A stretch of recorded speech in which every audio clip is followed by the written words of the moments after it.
Riggs Bank can trace its origins back to 1836 when William Wilson Corcoran opened a small brokerage house directly across the street from the U.S. Treasury. Corcoran would later partner with Elijah Riggs before retiring in 1854. The Riggs National Bank would be formed under a government charter in 1896.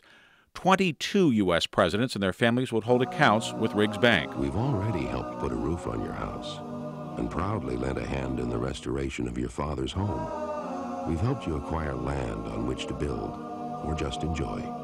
So when it's time to look for a new home or finance an education, or simply open a checking account, give us a call. After all, we've been your bank for over 150 years. But through its long and distinguished history, Riggs has also had a dark side.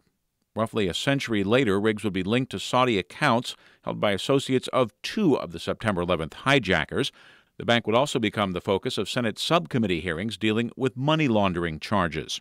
Capitol Hill lawmakers eviscerated Riggs for its close ties to Chilean dictator Augusto Pinochet, finding that Riggs had, quote, served as a long-standing personal banker for Mr. Pinochet, deliberately assisting him in the concealment and movement of funds, accepting millions of dollars in deposits from him with no serious inquiry into the source of his wealth, transferring $1.6 million from London to Pinochet and another $1.9 million in 4 batches of cashier's checks, all at a time the Chilean strongman was under detention in the UK and under a Spanish order his assets be frozen. And there were ties between Riggs and the president of oil-rich Equatorial Guinea, dictator Teodoro Obiang. Obiang, it was revealed, used much of his nation's resources to enrich himself, in a country where at the time nearly half of all children under the age of 5 were malnourished. Riggs ultimately would become the poster child for the kind of bad banking behavior that would bring down the entire U.S. financial system just a few years later. After paying tens of millions of dollars to settle money laundering charges and violations of bank secrecy laws, Riggs agreed to be taken over by PNC Financial of Pittsburgh in 2005, first for $779 million, and later for a 20% discount as the bank's problems mounted. But the seeds of Riggs Bank's turbulent relationship with the federal government would be sown long before the Riggs name vanished from the landscape. 90 years earlier, in a heated battle between officials of the bank and officials with the Treasury Department of the U.S. government, the records of which are here at the National Archives in College Park, Maryland.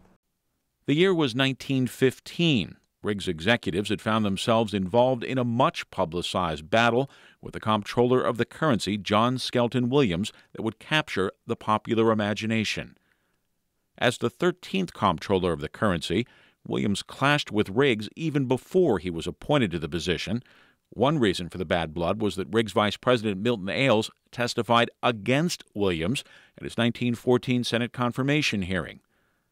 The bank and Williams were at odds over prior business dealings, including Williams' ouster from the board of an influential railway company.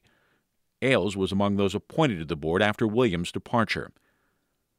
After his appointment as comptroller, there would be a slew of letters back and forth between Williams and Riggs Bank officials that would escalate into something far more serious.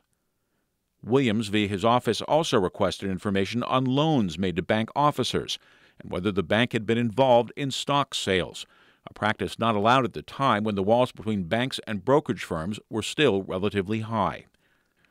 In April of that year, Riggs Bank officers, fed up with the non-stop requests for information, filed a bill of complaint with the Supreme Court of the District of Columbia, seeking protection from the persecution the bank maintained it was suffering at the hands of officials of the United States Treasury Department.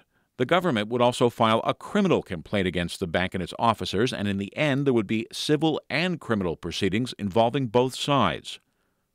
Riggs and the U.S. government would battle back and forth for more than a year. 2 former U.S. presidents would testify on the bank's behalf, but in the end the proceedings would conclude with more of a whimper than a bang. Riggs would drop its suit against the government. In the case of the perjury charges brought by the government against the bank's officers, a jury would deliberate for just 9 minutes before returning a not guilty verdict in May of 1916. And after in essence battling to a draw, it would be some time before the two sides would clash again. Riggs became part of the official Washington landscape and the city's rich history. Arthur Godfrey would broadcast from the roof of the Riggs Bank building during the 1945 funeral procession for President Franklin Delano Roosevelt.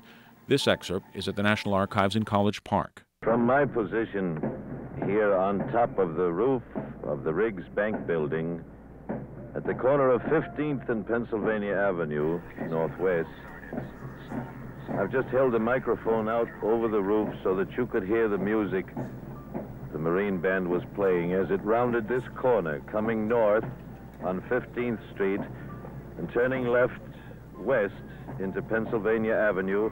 And they are now, as you hear the drum beats in the background, approaching the eastern end of the White House grounds. Riggs would also appear as part of the backdrop for other historical Washington events involving subsequent presidents, including Dwight D. Eisenhower in 1953. But in the end, even Riggs' close ties to Washington would not be enough to save the bank. It's interesting to note Riggs' own official listing of its nearly 170-year history makes no mention of the 1915 fight with the Treasury Department. Much of the actual information surrounding the Riggs case is again here in the records of the National Archives. The early allegations of fast and loose banking practices that surfaced at the turn of the last century would in many ways foreshadow what was to happen with much of the U.S. banking system 90 years later, when the real estate bubble burst and financially unsound banks either failed or turned to the U.S. government for help. Riggs in its heyday liked to call itself the most important bank in the most important city in the world. But the next big clash between the bank and the federal government would show that even with such a long and revered history, Riggs Bank, like those that would follow, was not too big to fail. I'm Jack Speer.